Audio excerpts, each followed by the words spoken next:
The signs of a quality woman. Before I get into today's video, please do subscribe if you like things about mental health, philosophy, relationships, intersexual dynamics. I enjoy speaking about all those kinds of things. Thank you to everyone who's been watching, commenting, subscribing already. It's been awesome to have you. So, what are some of the signs to look for when looking for a good woman? And this is what I would tell a son of mine one day. And also, full disclosure, I think it's best to have the qualities in yourself first that you're looking for in another person.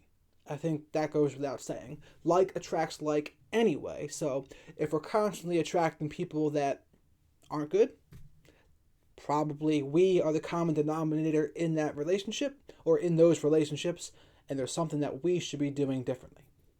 But say we're doing all of these things already, for sake of argument. What do we look for? 1, I'd look for a woman that has a code of conduct and has morals and can be honest. Someone that can be easily communicated with. These are all very important things in a long-term partnership. There are some women that trying to have conversations with them is going to be like pulling teeth, or they're going to be dishonest. These do not make good long-term relationship candidates.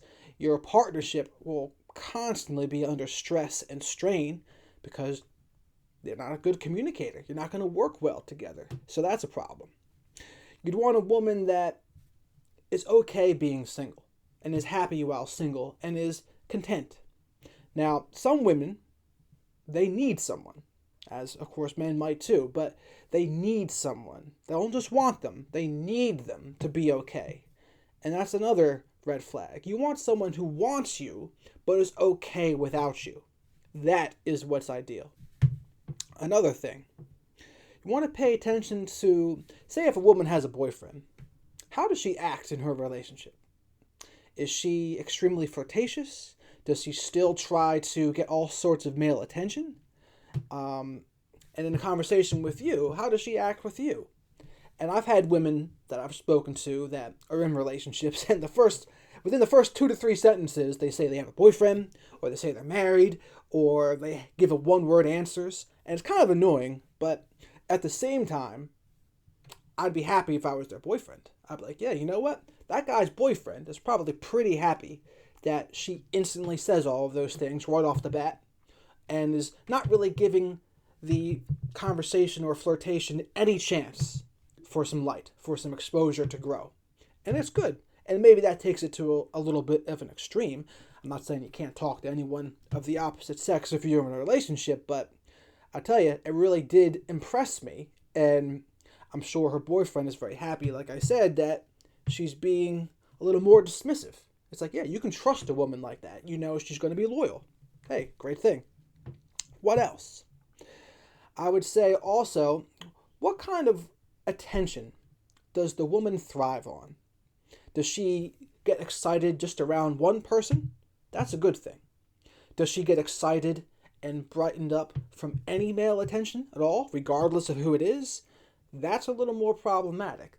That's going to be a person that, when you're in a relationship with her, what's going to stop her from kind of floating into the next flirtatious relationship if she's really getting excited from all of the male attention?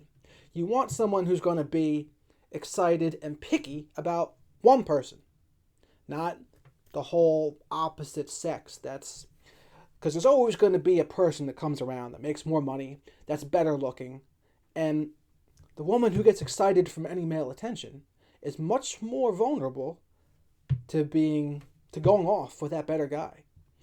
And that's not what you're going to want to look for. You want to look for a woman that has morals and is going to be faithful to one person. And most times, people who cheat usually just don't value loyalty. And if a woman cheated with her boyfriend or husband even to get with you, that's a problem. And how could you expect her not to do the same thing to you? So that's another thing to watch out for. And on social media, here's another thing. After a woman's in a relationship, how does she speak about her ex? Is she constantly bad-mouthing him and blasting him on Facebook or Twitter? That's also something you don't want to see a woman doing because, yeah, if you're the guy and you mess up, yeah, she'll be blasting you soon as well next. And I prefer a woman that can handle things with style and grace. Doesn't need to air out all of her dirty laundry on Facebook. It doesn't mean you can't mention it and talk about it, but like talking trash about it and like blowing up, trying to embarrass a person, that's a little different. And similar to this is I see a lot of women posting dudes in their inboxes that are ignorant or rude. Now granted, I'm not condoning that kind of behavior from men who are more acting like boys in this scenario, but the kind of woman that needs to post screenshots of her inbox and whatever, that kind of doesn't really handle the situation with style and grace either, in my opinion. Because, and again, say you're a guy, eventually everyone messes up. Are you going to want to be with someone who's going to blast you publicly when you mess up? Or are you going to want a person that handles it with some grace and some humility and just keeps their problems to themselves? Because guess what? It's not really anyone's business except for yours and hers. So you don't need someone who's going to blast it all out there and not value what you had together. Not cool. And that's how it is with everything, though. It's like, do you value what you had together? Because guess what? Not everyone deserves to know the intimate details of your life. I know it's very tempting to put all the intimate details of your life on the stage that we all have as social media. And yeah, it's like a drama. People have this outlet, this soapbox to stand on, whether it's YouTube, Facebook, Twitter, Instagram, and it's extremely tempting to use that platform for attention, to use that platform to spill out all of your grievances because you have an audience. Everyone has an audience now, but how you handle that power says a lot about you. I prefer the kind of people that keep their problems to themselves or their close circle of friends and aren't going to be the kind of person to blow it up everywhere. Like, not cool. What else would I be thinking about in a good relationship? So to break it down so far, we've said a good communicator, has a code of conduct, is honest, is a person that can be happy while single.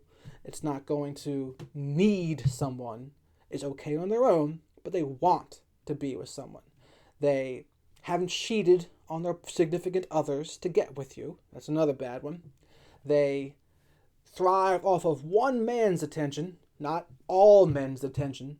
They don't need all men's attention all the time. Like, how do they act in their relationships? How have they treated their previous exes? Have they badmouthed them and blasted them? That's a problem. Do they post screenshots of dudes blowing them up in their inboxes, being idiots? Because, granted, I'm not saying the dude's right, but how women handle those situations goes a far way too. And what else? Yeah, I mean, those are the basic guidelines I think a man should be looking for in this day and age. And if you meet those requirements, boom, you have some potential of having a good relationship.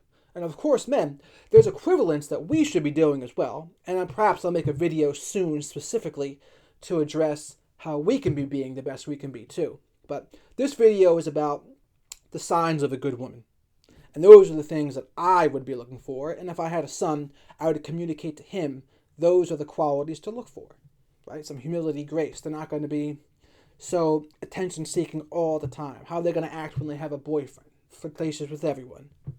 So there's a lot of good information here that I think would serve men really well if they paid attention to it. And just remember, the red flags we ignore in the beginning are going to be the very same reason why the relationship ends later, with almost no exceptions. There's really no exceptions here.